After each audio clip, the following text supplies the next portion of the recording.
stairs, the way I used to hear them in the other house, long after he was gone. There would be the tiny noise of the front door latch turning very quietly, Paul trying not to wake us after a shift. That pause as he pushed each of his trainers off with the toe of the other foot.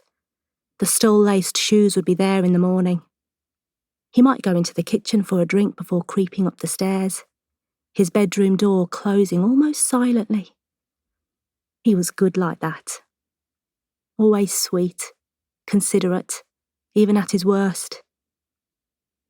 I feel bad if I don't listen for him. Guilty if I forget even for a second. Guilty if I smile, even the briefest of social smiles, which up until now I have not felt like doing hardly for a second. "Joe?" Ian's voice comes to me up the stairs the next morning as I'm cleaning my teeth. "I'm off now." I look down at the basin so as not to see myself in the mirror in this bright white bathroom. This woman hearing a man calling to her from downstairs who is my husband of almost 30 years. Answer him, I command myself. It seems to take an ocean of energy to force words past my lips. "Kay," I spit out. "Bye. I hope it goes well." "You going over to Mum's?" he calls. "Yeah, of course." He's taking the car. He doesn't ask if I'm going to the cemetery. I went every day in the beginning. It's 2 buses from here to Selly Oak, just as far as it was from Moseley. "Great, thanks." A few seconds of quiet. "Okay, bye." He pauses again. "I'll see you later."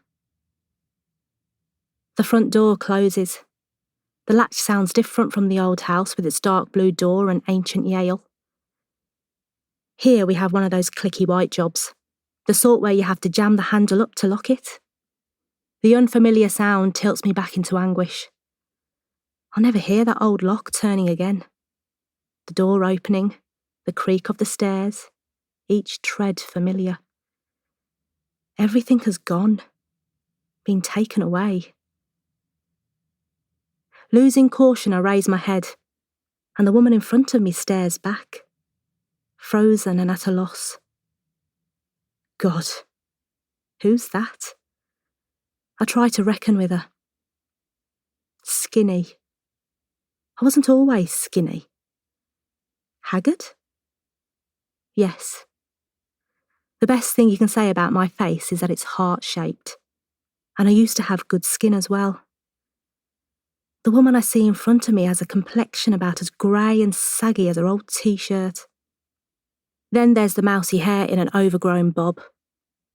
Dull blue eyes looking out from under a too long fringe. Toothpaste round her lips. God, she's a state. It's too much for me and I quickly look away again. It's very quiet. Outside somewhere a car door slams. I'm dazed by all the newness. The old bathroom had pale blue tiles. The walls were lumpy. Decades-old dirt creeping out from behind the skirting boards. This house came on the market after Mrs. Parsons went into care. Everything is so square and clean. The downstairs walls are smooth, and a glipter in the bedrooms. Everything's spotless. We even have 3 bedrooms, one small as a monk's cell looking out at the back. "We don't need 3, I said to Ian when we were looking around. I could hear the savage tone of my voice. "We don't even need 2. "But that one's hardly more than a box room," he said, peering into the tiny one. "Look, it's fine." He turned wary with me the way he is now. "It's perfect for what we need, isn't it?" It's just along the road from his mum's, and of course he was right. But I was scratching my nails against everything because I didn't know what else to do with all that was inside me. For a moment now, I glanced back at the mirror. I must get a haircut, buy some new jeans, pull myself together. I'm the only person allowed to suggest that to me. If anyone else says it, my mother, for example, they'll get their head chewed off. I can't remember when I last went to the dentist. I need to stop.